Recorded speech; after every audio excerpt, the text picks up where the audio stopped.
ایک دفعہ کا ذکر ہے کہ ایک پیارے سے گاؤں میں ایک بوڑھا باپ اپنے بیٹے کے ساتھ رہتا تھا۔ اس گاؤں میں بہت ہرے بھرے کھیت اور بڑے بڑے درخت تھے۔ ان کا ایک چھوٹا سا گھر تھا، لیکن ان کا گھر گاؤں کی سب سے بڑی زمین کے حصے پر تھا۔ ان کی زندگی اچھی گزر رہی تھی، لیکن باپ کو اندازہ تھا کہ اب وہ بوڑھا ہو چکا ہے اور اس کے پاس اس دنیا میں بہت کم وقت رہ گیا ہے۔ تو ایک دن اس نے اپنے بیٹے کو اپنے پاس بلایا اور کمزور سی آواز میں اس نے اپنے بیٹے کو ایک راز بتایا۔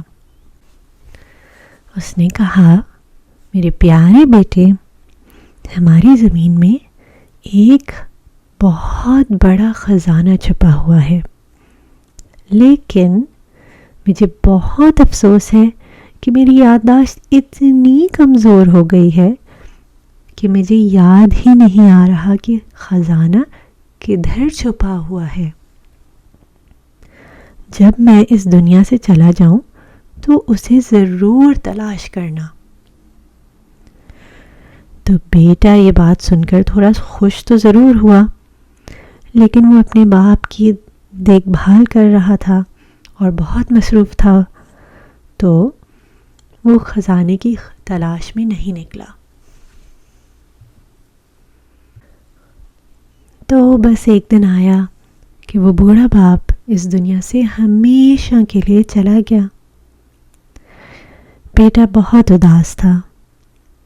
کچھ دنوں کے لیے وہ بہت غم زدہ رہا اور اپنے باپ کو یاد کرتا رہا۔ ایک دن بیٹے کو اپنے باپ کے خزانے والی بات یاد آ گئی۔ اس نے اپنا سب سے بڑا بیلچہ اٹھایا اور گھر کے برابر کے میدان میں چلا گیا۔ میدان میں خزانے کی تو کوئی نشانی نہیں نظر آ رہی تھی، تو اس نے بس بیچ میں جا کے ایک بڑا سا گڈھا کھود دیا، لیکن اس گڈھے میں تو کوئی چمکتی ہوئی چیز نہیں نکلی۔ پھر اس نے ایک اور گڈھا کھود دیا، لیکن اس سے بھی کچھ نہیں نکلا۔ اگلے دن اس نے پھر میدان میں آ کر گڈھے کھودے۔ شام ہو گئی، گڈھے تو بہت کھد گئے، لیکن کوئی قیمتی چیز کسی بھی جگہ سے نہیں نکلی۔ تو اس نے سوچا کہ میں نے اتنے سارے گڈھے کھود تو دیے ہیں، کیوں نہ کچھ بیج بھی ڈال دوں ان میں۔ تو پھر اس نے یہی کیا۔ جب بھی وہ کوئی گڈھا کھودتا تو اس میں ایک بیج ڈال دیتا، کبھی کوئی سبزی کا بیج، کبھی کوئی پھل کا بیج۔ پھر شام ہوتی تو وہ سب کو پانی دیتا اور سو جاتا تھا۔ بہت دن گزر گئے اور وہ خالی میدان جہاں پہلے صرف گڈھے ہی تھے، وہاں چھوٹے چھوٹے مننے مننے پودے نکلنے لگے۔ لیکن یہ لڑکا خزانے کی تلاش کرتا رہا۔ ایک دن کیا ہوا کہ وہ گڈھے کھود ہی رہا تھا تو اچانک سے زور سے ٹن کی آواز آئی۔ وہ تو بہت خوش ہو گیا۔ اس نے زمین پر بیٹھ کے غور سے دیکھا تو ایک چمکتا ہوا ڈبہ نظر آیا۔ اس لڑکی نے جلدی جلدی کھودا اور ڈبے کو پوری طرح نکال لیا۔ اس کا دل تیزی تیزی سے دھڑک رہا تھا اور وہ بہت خوش تھا کہ آخر کار مجھے خزانہ مل گیا ہے۔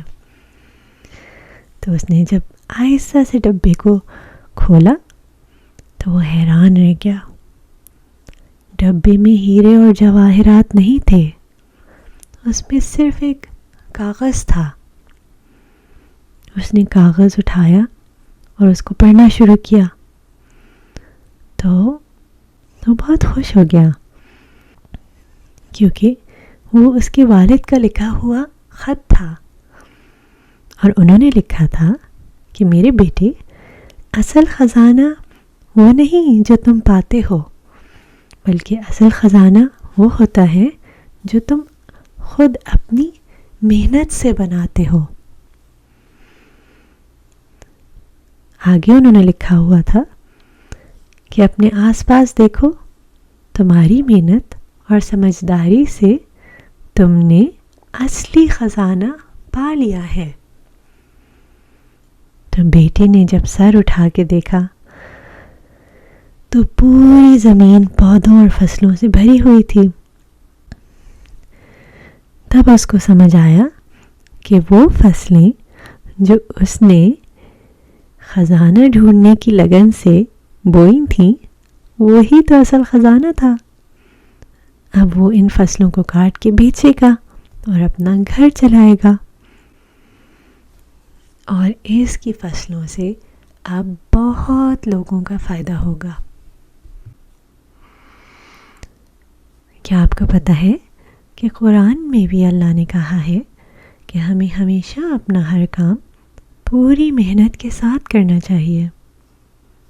محنت کا مطلب ہوتا ہے کہ جب بھی ہم کوئی کام کرتے ہیں تو اسے اپنی پوری طاقت اور لگن کے ساتھ کریں، اور اس کے ساتھ ہی ہمیں اپنی سوچ، ارادے اور عمل کو بہترین رکھنے کی کوشش کرنی چاہیے۔ جب ہم یہ سب کرتے ہیں تو پھر اللہ بھی ہماری بہت مدد کرتا ہے۔